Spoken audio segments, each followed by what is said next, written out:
So consider time as a gift and consider your talents. What are you good at? Handmade items. When we were younger, this is something I did a whole lot.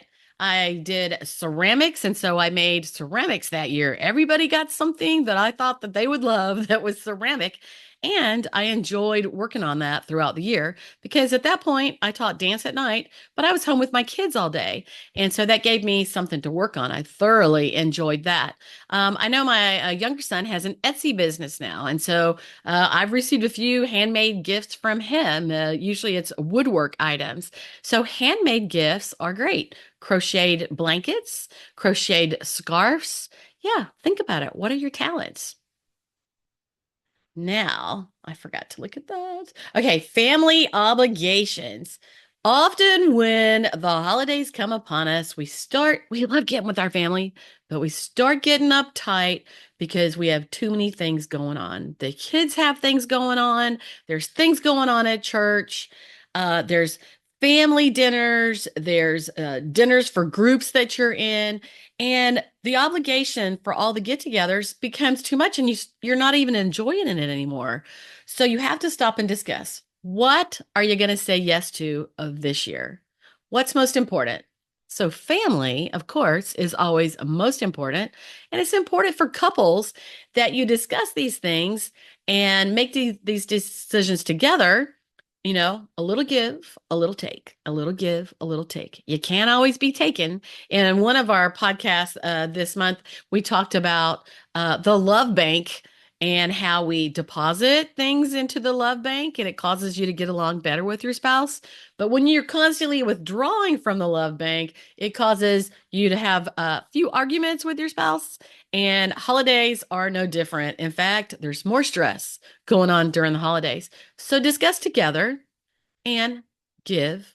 And of course, we all take a little, but discuss what you'll say yes to. Once you say yes, make sure that you said yes wholeheartedly. And now you're going to have a positive outlook and you're going to enjoy getting together with your family. That's a big one for me because when I said yes and I really didn't want to do something, then I started to have negative energy a week before I had to do it. And I started learning to contemplate what I would say yes to. Why is it that I'll say yes to this?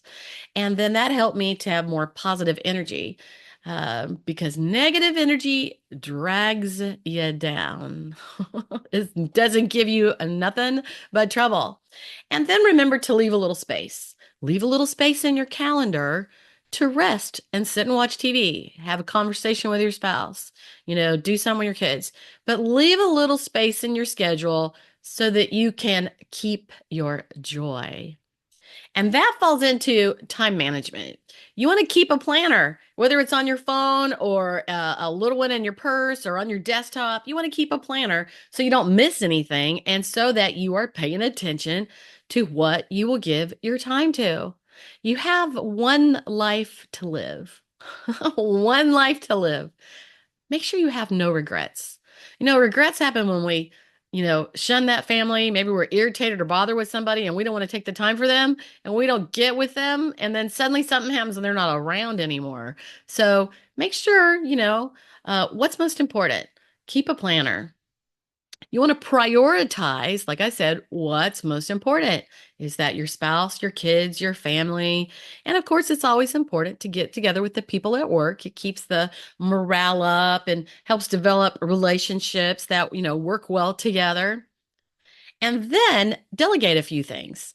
So often we try to do everything ourselves. Yes, everything ourselves. So I ask you, what do you not have to do?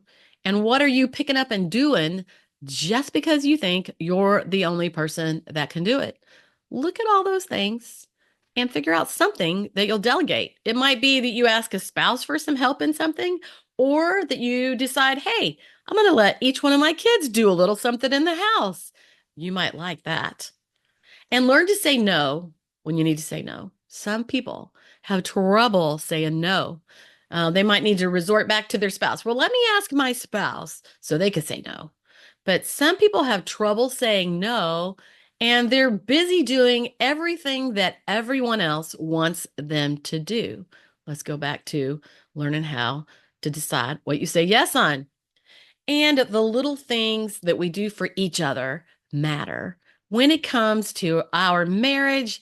And it's a trickle down effect.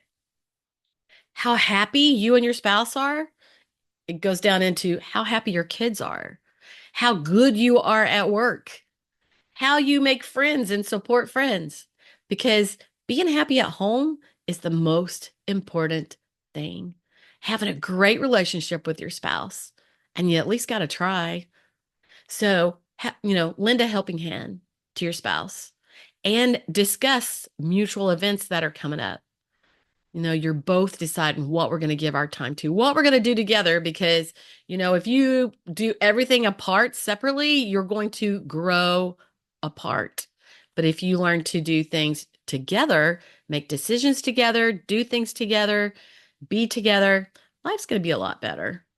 A good thing is to leave a little love note for your spouse, whether it's a sweet text one day at work or a little note they find in a lunch, or maybe a sweet note, like whoever's at home, like I'm at home during the day, a little note in the refrigerator. Yeah, we always go there, don't we? A love note. And remember little things like hello and goodbye. Give your spouse a goodbye kiss.